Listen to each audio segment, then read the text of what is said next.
এই মুহূর্তে সবথেকে গুরুত্বপূর্ণ খবর। আর কি জানতে চাইছেন 31শে অক্টোবরের মধ্যে হাইকোর্টকে কি জানাতে হবে, নতুন নির্দেশ কি জানবো একটু অর্ণবের থেকে। অর্ণব।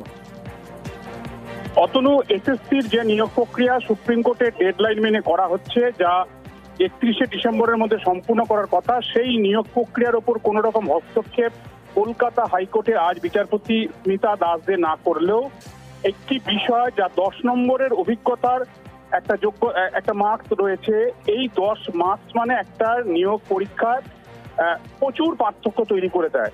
এক্ষেত্রে 3টি মামলা হয়, সেই মামলাতে প্রায় 20 থেকে 25 জন মামলাকারী রয়েছেন। তাদের যুক্তি ছিল তারা প্রত্যেককে কেউ 10 বছর, কেউ 12 বছর, কোথাও পার্ট টাইম, কোথাও কন্ট্রাকচুয়াল বা কোথাও প্যারা টিচার হিসেবে কাজ করছেন, এবং এই কাজ করার নিরিখে এসএসসির যে বিধি, সেই বিধি অনুযায়ী তারা 10 নম্বর পাওয়ার যোগ্য, কিন্তু তাদের সেই নাম্বার দেওয়া হয়নি।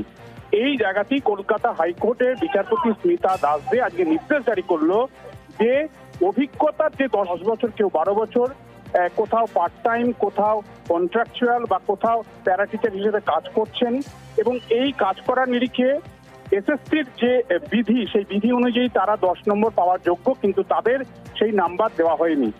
এই জায়গাতেই কলকাতা হাইকোর্টের বিচারপতি স্মিতা দাস দে আজকে নির্দেশ জারি করলো যে অভিজ্ঞতার যে 10 নম্বর মার্কস রয়েছে, অর্থাৎ 1 বছর পড়ানো ঠিকঠাক থাকলে সেটা 2 নম্বর, 5 বছরের জন্য সর্বোচ্চ 10 মার্কস, এই যে বিভাজন রয়েছে, এই 10 নম্বর অভিজ্ঞতার কারা কারা পাওয়ার যোগ্য।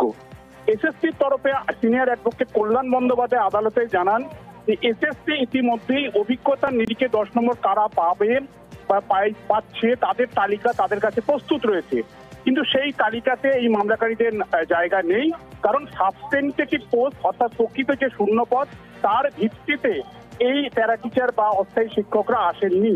তাই বিচারপতি নির্দিষ্টভাবে যে সমস্ত জেলা থেকে এই অভিযোগগুলি আসছে, সে সমস্ত জেলার ডিআই বা ডিস্ট্রিক্ট স্কুল ইন্সপেক্টর এবং একই সঙ্গে এসএসসি কে হলফনামা, যা রিপোর্ট, যা হলফনামার আকারে দেওয়ার নির্দেশ দেওয়া হয়েছে।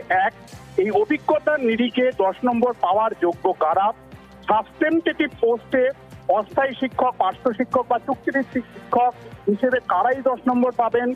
একই সঙ্গে এসএসসির যে তালিকা প্রস্তুত করেছে তার বাইরে আর কেউ কি আসতে পারে তাদের প্যারামিটারে, সেই পুরো বিষয়টা এক্ষেত্রে দেওয়ালির পর যে ছুটি খুলছে কালী পুজোর পর 7 দিনের মধ্যে, অর্থাৎ 31শে অক্টোবরের মধ্যে জানাতে নির্দেশ দেওয়া হয়েছে। মামলাকারীরা 3 দিনের মধ্যে রিপ্লাই দেবেন এবং 4 নভেম্বর বা তারপরে এই মামলা শুনানির জন্য আসবে। অত্যন্ত গুরুত্বপূর্ণ একটি বিষয়, তা হলো নভেম্বরের প্রথম সপ্তাহে কিন্তু এসএসসির একটা রেজাল্ট আউট হতে পারে বলে একটা সূত্রের খবর। এই অবস্থায় এই 10 নম্বর মার্কস নিয়ে যে নতুন একটা মামলা তৈরি হলো, যেখানে এসএসসি এবং সংশ্লিষ্ট সমস্ত জেলা, আমাদের 23 জেলা রয়েছে, সমস্ত ডিআই থেকে এই ধরনের অভিযোগ থাকবে, তারা হলফনামা দিয়ে আদালতকে জানাবে তাদের এই অবস্থানটা। তা অত্যন্ত গুরুত্বপূর্ণ হতে পারে, এবং এটা যদি এলাও হয় সেক্ষেত্রে এসএসসির ইতিমধ্যেই যে তাদের যে হোমওয়ার্ক, তার সেখানে অভিজ্ঞ কারা, 10 নম্বর মার্কস পাওয়ার যোগ্য কারা, কত নম্বর মার্কস পাওয়ার যোগ্য, তাদের তালিকা ইতিমধ্যে প্রস্তুত হয়ে গেছে। সেই তালিকায় আর কেউ সংযোজিত হয় কিনা সেটাই এখন দেখা, যেটা নভেম্বরের প্রথম সপ্তাহ পর্যন্ত অপেক্ষা করতে হবে উত্তর পাওয়ার জন্য। ধন্যবাদ।